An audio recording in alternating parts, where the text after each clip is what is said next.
Madulas. Hindi ko in-expect na pagdating namin dito, wala na akong mga pinto. Hello everyone! Happy August sa inyo! Hello August! Ito na, tag-ulan na nga at may bagyo pa nga ngayon. So, today is August 1st and nandito kami sa Lancaster, New City para bisitahin ang aming bahay na finally mapapa-home improvement na namin. Yay! Actually, na-turnover siya sa amin February 2020. Pandemic na nun and hindi na kami nakapag-process, nakapag-ayos ng mga documents kasi nagsunod-sunod na, nag-lockdown, nagsara yung munisipyo because of the number of cases na tumataas. So, finally ngayon, 2023, August 2023, matutuloy na ang pagpapaayos namin, pagpapa-home improvement namin, and hopefully, within the same year, or at least early next year, makalipat na kami dito. Okay, so first day ngayon ng mga contractor gagawa.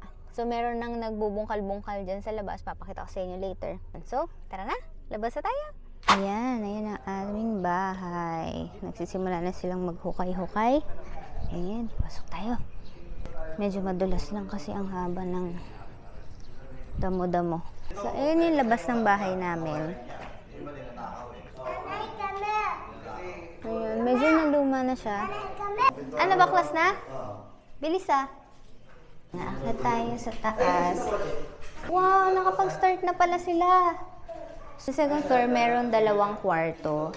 So, dito is ang master's bedroom. Dito yung kwarto namin. Ayan, nagsimula na silang magbakbak. Ang bilis naman. Hindi ko in-expect na pagdating namin dito, wala na akong mga pinto. Ayan, tinanggalan nila yung pinto sa kwarto at yung pintuan sa CR. Kasi yung CR namin, dito sa second floor, is connecting siya. Connecting CR siya. Dito sa kwarto, may pinto. Ito yun, which is binaklas na nila. And then, meron pang isa sa labas.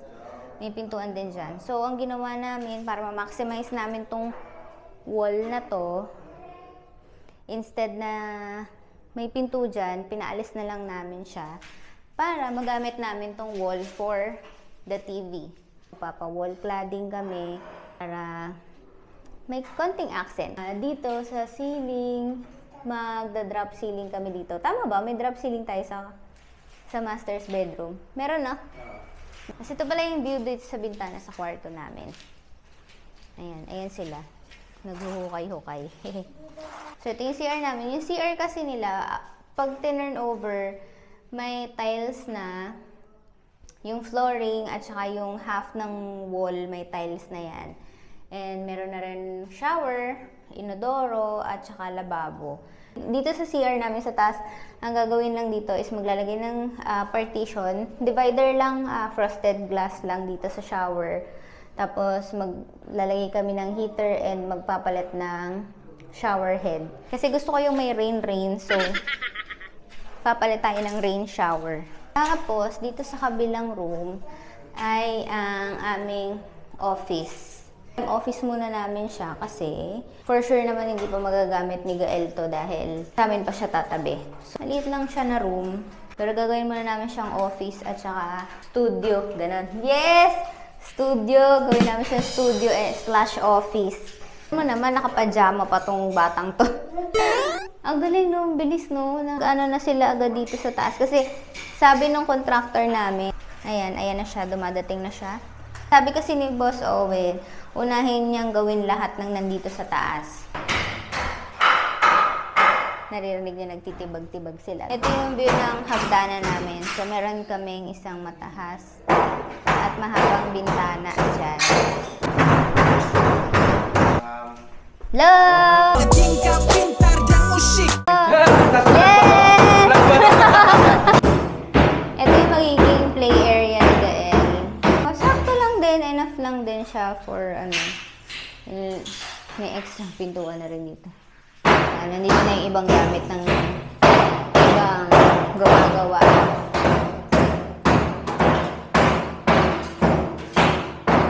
Punta tayo sa likod. Ay, madulas. Gosh, ito yung likod namin. Dito kami magpapalagay ng kitchen. Meron kasing parang 2 meters na provision dito space sa likod. So, dito ko papalagay yung aking kitchen. Nakikita niyo yung tinitibag ni Kuya kanina. Yun yung kitchen pang loob ng bahay. Pero since masyado siyang maliit, pinatibag ko siya and then gagawin namin yan na bar. Counter bar, parang ganon. Pang coffee namin siya. So, sa wall na to, yan. Diyan ang pintuan ng kitchen. Tapos ito naman, garage na to.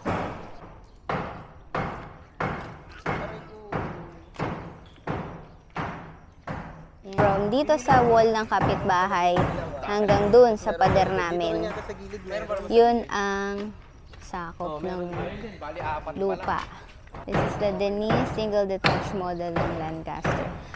So yung unit namin, hindi siya yung standard size ng lupa. Parang 104 square meters yung buong lupa. Tapos yung floor area, kung hindi ako nagkakamali, nasa 70 or 80.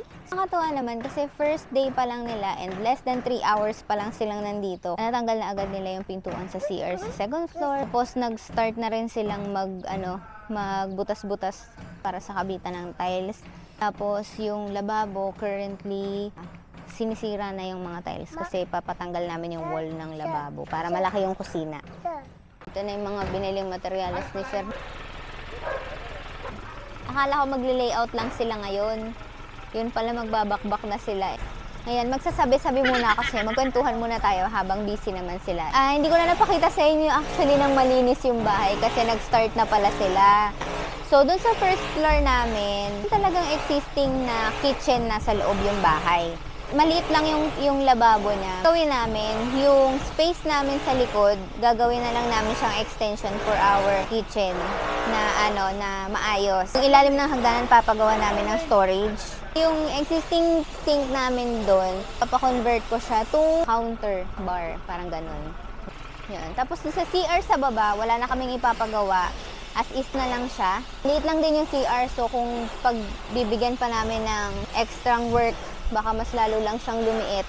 So, inayaan na lang namin na as is yung CR sa baba. Yung CR na lang sa taas ang ipapa-enhance namin. Medyo mas malaki-laki yun. Sa kwarto namin, sa master's bedroom, magpapalagay lang tayo ng drop ceiling and wall cladding para sa replacement nung pintuan ng CR na binabakbak ngayon. Tsaka may accent na yung namin, yung kwarto kasi plain white lang kami and yung tiles din namin white lang. So, talagang very minimalist lang ang peg ng ating baler, white and wood. Ano pa ba? Yun lang naman. Tapos magpapagate na rin kami dyan. Mabuti na lang, tumigil ng konti yung ulan at medyo nakalabas-labas kami. Nakakagalaw ng maayos din sila kahit papano. Medyo naluma na yung bahay. Tingnan nyo naman yung itsura. Ayan, medyo naluma na yung bahay kung makikita nyo. Basag na yung semento, yung dun sa may pintuan, medyo parang ang dumi-dumi na niya. So, finally, mapapaayos na rin at hindi siya mabubulok ng wala lang. Buti na lang talaga tumila yung ulan, hindi sila mahihirapan. Ang amin nga palang contractor ay si JJM Construction. Ayan, sila si Sir Owen, kausap ni Carlos. Maambo na. Kaya nga.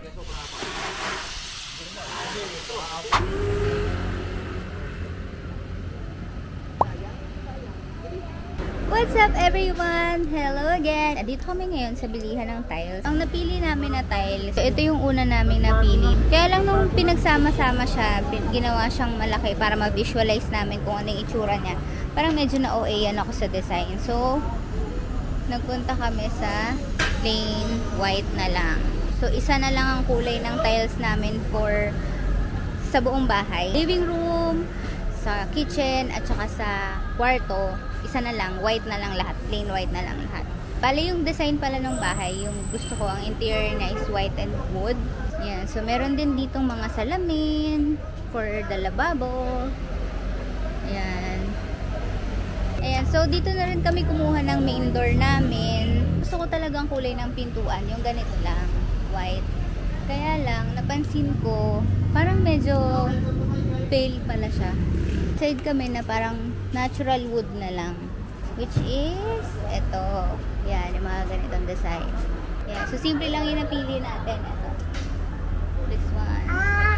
Andito pala yung pang ano nila, pang poste. Ito yung hinahanap ko eh. Ayan, ito yung gusto ko. Okay guys, so ngayon nagla-lunch lang kami dito sa Coffee Project, dito sa All Home. After namin na kumain, titingin din kami ng iba pang tiles kasi yung countertop namin, plan namin na dito na lang siya bilhin sa All Home. And yung ibang tiles like for garage, yung pang post para sa gate namin, dito na lang din namin siya bibili. So after namin kumain, babalik kami ulit dun sa baba para magtingin ng tiles. And ayun, update namin kayo later.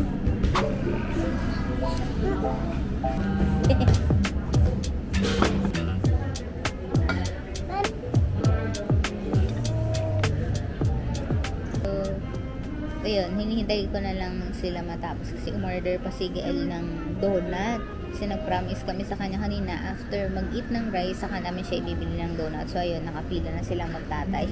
Mo-order na sila ng donut.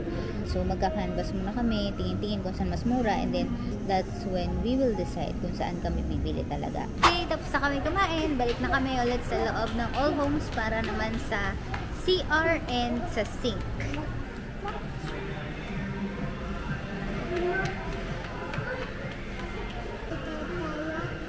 Teka lang, titingnan ko lang dito. Mag-idea lang ako sa mga kailawan. Parang gusto ko nito. Pang coffee? Ang ganda oh. Si ate lalong shinoki sa akin yung ano. Maganda kahit isang ganito lang itong malay. Pero okay din yung old school na ano, ganito. Ang mahal pala ng mga gamit. Kasi ganun din po Di, yan. ano siya, keycard, code, at wala siyang finger. Meron po. Meron din. Tapos may bypass yun naman. Yes, meron po. Ay, B, ito na yung nakatago. Ayan po. Ceiling fan. Oh. Kaya? Ayos siya? 5. B, gusto ko yun. Ganda niyan. Ito po yung pinaka-tall. B, ang ganda nito. Yung iba, yung cover. Huwag mo wawala yung paper ha. Yan, sa mga sink naman tayo. Ngayon lang po, fittings na po siya. May kasama na po siyang strain. Magkano yun? 8.9. Stainless ito naman. Okay, shower head naman tayo at heater. Ano po siya kasi 5 years warranty po yung heating. Ito po, kung niyo po tawagan si technician, pupunta po sa bahay, home service po niya gagawin. Bathtub, wala tayong bathtub.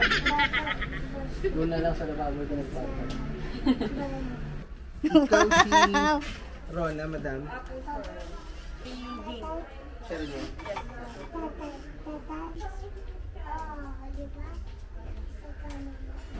Nagka-canvas pa lang tayo. Parang pagod na ang bulsa ko eh. Dito naman tayo sa stove eh. Titignan ko lang. Tignan lang natin kung magkano yung stove top. Kasi hindi na tayo mag-gas range. Matakaw sa space. Since maliit lang yung kusina. So okay na ako sa mga ganito. Ito. Wow! Okay lang. Ito, tatlo. Okay na ako sa tatlo. Touch, oh, touch. Picture natin, syempre.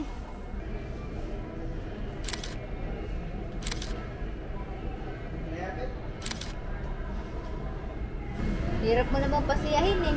Ayaw mo talaga dito? Ay, si Beko. Ventilation. Sus. Uy, baka makusabi ko yun. Let's go. Go. Yung top load, meron na tayong idea doon. So, ayan, tapos na tayo mag-canvas. Wow! Ng mga gamit-gamit, appliances, tiles. Uwi na kami. Bye! Go!